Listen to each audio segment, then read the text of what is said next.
शकुनी के पास से का रहस्य। चलिए तो कहानी सुनने से पहले हमारे चैनल को लाइक, शेयर और सब्सक्राइब करें। ये बहुत कम लोगों को मालूम होगा कि शकुनी के पास जुआ खेलने के लिए जो पासे होते थे वह उसके मृत पिता के रीढ़ की हड्डी के थे।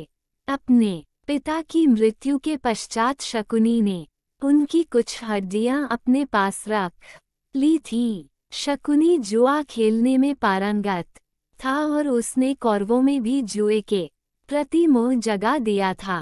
शकुनी की इस चाल के पीछे सिर्फ पांडवों का ही नहीं बल्कि कौरवों का भी भयंकर विनाश छिपा था, क्योंकि शकुनी ने कौरव कुल के नाश की सौगंध खाई थी और उसके लिए उसने दुर्योधन को अपना मोहरा बना लिया था। शकुनी हर समय बस मौकों की तलाश में रहता था जिसके चलते कौरव और पांडवों में भयंकर युद्ध छिड़े और कौरव मारे जाएं। जब युधिष्ठिर हस्तिनापुर का युवराज घोषित हुआ तब शकुनी ने ही लाक्षागृह का षड्यंत्र रचा और सभी पांडवों को वारणावत में जिंदा जलाकर मार डालने का प्रयत्न किया। शकुनी किसी भी तरह दुर्योधन को हस्तिनापुर का राजा बनते देखना चाहता था, ताकि उसका दुर्योधन पर मानसिक आधिपत्य रहे और वह इस मूर्ख दुर्योधन की सहायता से भीष्म और कुरुकुल का विनाश कर सके। अतः उसने ही पांडवों के प्रति दुर्योधन के मन में वैरभाव जगाया और उसे सत्ता का लोलुप बना दिया। ऐसा भी कहा जाता है कि शकुनी के पासे में उसके पिता की आत्मा वास कर गई थी, जिसकी वजह से वह पासा शकुनी की ही बात मानता था। कहते हैं कि शकुनी के पिता ने मरने से पहले शकुनी से कहा था कि मेरे मरने के बाद मेरी हड्डियों से पासा बनाना, ये पासे हमेशा तुम्हारी आज्ञा मानेंगे, तुमको जुए में कोई हरा नहीं सकेगा। ये भी कहा जाता है कि शकुनी के पासे के भीतर एक जीवित भंवरा था जो हर बार शकुनी के पैरों की ओर आकर गिरता था, इसलिए जब भी पासा गिरता वह 6 अंक दर्शाता था। शकुनी भी इस बात से वाकिफ था, इसलिए वह भी 6 अंक ही कहता था। शकुनी का सौतेला भाई मत्कुनी इस बात को जानता था कि पासे के भीतर भंवरा है। हालांकि शकुनी की बदले की भावना की इस कहानी का वर्णन वेदव्यास कृत महाभारत में नहीं मिलता है। ये कहानी लोककथा और जनश्रुतियों पर आधारित है कि उसके परिवार को धृतराष्ट्र ने जेल में डाल दिया था, जहां उसके माता, पिता और भाई भूख से मारे गए थे। बहुत से विद्वानों का मत है कि शकुनी के पासे हाथी दांत के बने हुए थे।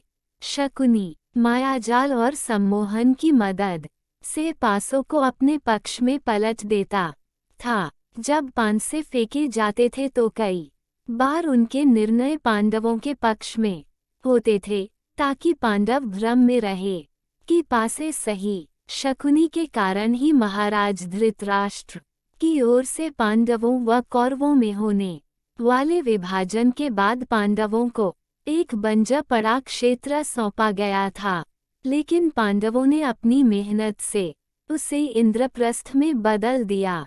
युधिष्ठिर द्वारा किए गए राजसूय यज्ञ के दौरान दुर्योधन को यह नगरी देखने का मौका मिला। महल में प्रवेश करने के बाद एक विशाल कक्ष में पानी की उस भूमि को दुर्योधन ने गलती से असल भूमि समझकर उस पर पैर रख दिया और वह उस पानी में गिर गया। ये देख पांडवों की पत्नी द्रौपदी उन पर हंस पड़ी और कहा कि एक अंधे का पुत्र अंधा ही होता है। ये सुन दुर्योधन बेहद क्रोधित हो उठा। दुर्योधन के मन में चल रही बदले कि इस भावना को शकुनी ने हवा दी और इसी का फायदा उठाते हुए उसने पासों का खेल खेलने की योजना बनाई। उसने अपनी योजना दुर्योधन को बताई और कहा कि तुम इस खेल में हराकर बदला ले सकते हो।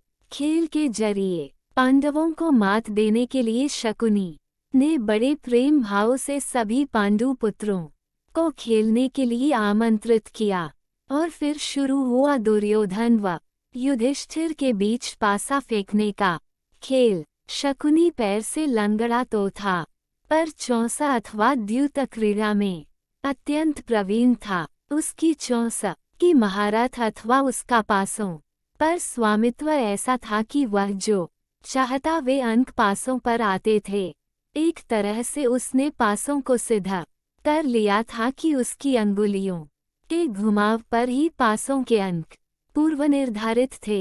खेल की शुरुआत में पांडवों का उत्साह बढ़ाने के लिए शकुनी ने दुर्योधन को आरंभ में कुछ पारियों की जीत युधिष्ठिर के पक्ष में चले जाने को कहा, जिससे कि पांडवों में खेल के प्रति उत्साह उत्पन्न हो सके। धीरे धीरे खेल के उत्साह में युधिष्ठिर अपनी सारी दौलत व साम्राज्य जुए में हार गए। अंत में शकुनी ने युधिष्ठिर को सब कुछ एक शर्त पर वापस लौटा देने का वादा किया कि यदि वे अपने बाकी पांडव भाइयों व अपनी पत्नी द्रौपदी को दांव पर लगाएं। मजबूर होकर युधिष्ठिर ने शकुनी की बात मान ली और अंत में वे यह पारी भी हार गए। इस खेल में पांडवों व द्रौपदी का अपमान ही कुरुक्षेत्र के युद्ध का सबसे बड़ा कारण साबित हुआ।